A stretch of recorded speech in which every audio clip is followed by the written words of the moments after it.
சில வருடங்களுக்கு முன்பு தூத்துக்குடியில இருக்கிற ஸ்டெர்லைட் காப்பர் ஆலை இந்த பிளான்ட்டை வந்து மூடணும் அப்படின்னு சொல்லி நிறைய அமைப்புகள், நிறைய தன்னார்வ தொண்டு நிறுவனங்கள், என்ஜிஓஸ் இதெல்லாமே சுற்றுச்சூழல் பாதிக்கப்படுது அப்படின்னு சொல்லி இதை மூடணும்னு சொல்லி தீவிரமாக போராட்டத்தை முன்னெடுத்தாங்க. அதுக்கப்புறம் தமிழக அரசும் இந்த ஆலையை வந்து கம்ப்ளீட்டாக மூடிட்டாங்க. சுற்றுச்சூழல் பாதிக்கக்கூடும் அப்படின்னு எண்ணி இந்த ஆலையை வந்து மூடிட்டாங்க.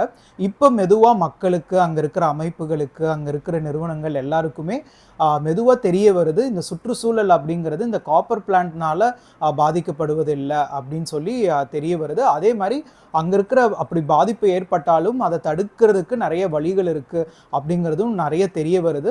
ஸோ அதனால் இப்போ இங்கே இருக்கிற அமைப்புகள் நிறைய சமூக அமைப்புகளும் சரி, என்ஜிஓஸ் தன்னார்வ தொண்டு நிறுவனங்களும் சரி, இப்போ திருப்பி இந்த காப்பர் பிளான்ட்டை ஆரம்பிக்கணும், இதை திறந்து வைக்கணும், இது வந்து எல்லா சுற்றுச்சூழல் பாதிக்கக்கூடிய தன்மைகள் எல்லாம் ஆராய்ச்சி பண்ணி அதை தடுக்கிற விதமாக தடுத்து அதுக்கப்புறம் இந்த ஆலையை வந்து கொண்டு வரணும் அப்படின்னு சொல்லி அங்கே இருக்கிற லோக்கல் நிறுவனமுக்கும் சரி, அங்கே இருக்கிற எம்பி கனிமொழி அவர்களுக்கும் சரி, தமிழக அரசுக்கும் சரி தொடர்ந்து மனுக்களை முன் வச்சுட்டே வராங்க.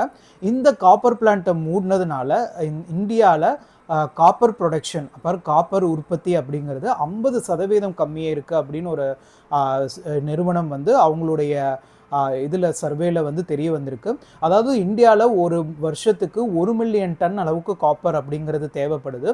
அதில் 4 லட்சம் டன் அளவுக்கு இந்த தூத்துக்குடி காப்பர் பிளான்ட்லேயே வந்து தயாரிச்சுட்டு இருந்தாங்க. இப்போ இந்த ஆலை மூடினதுனால அந்த 4 லட்சம் டன் அப்படிங்கிறது முற்றிலும் மற்ற நாடுகளிலிருந்து இறக்குமதி பண்ணுற நிலைமை இப்போ இந்தியாவுக்கு இருக்குது.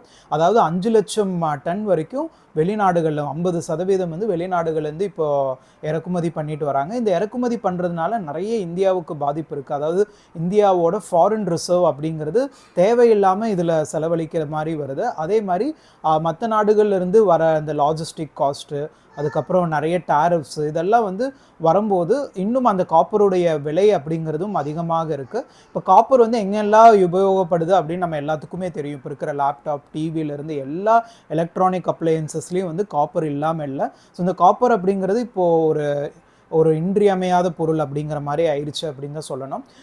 இப்போ இந்த காப்பர் ஆலையை வந்து திறந்தாங்க அப்படின்னா 50% திருப்பி காப்பர் உற்பத்தி வரும். அதே மாதிரி மற்ற நாடுகளில் சார்ந்து இருக்கிறதும் கம்மியாகும். இந்தியா தற்சார்பு நிலையை நோக்கி போயிட்டு இருக்கிற காலத்தில் இந்த ஓப்பன் பண்ணுறது அப்படிங்கிறது ரொம்ப குரூஷியலாக ஹெல்ப்ஃபுல்லாக இருக்கும் அப்படின்னு நம்பப்படுது.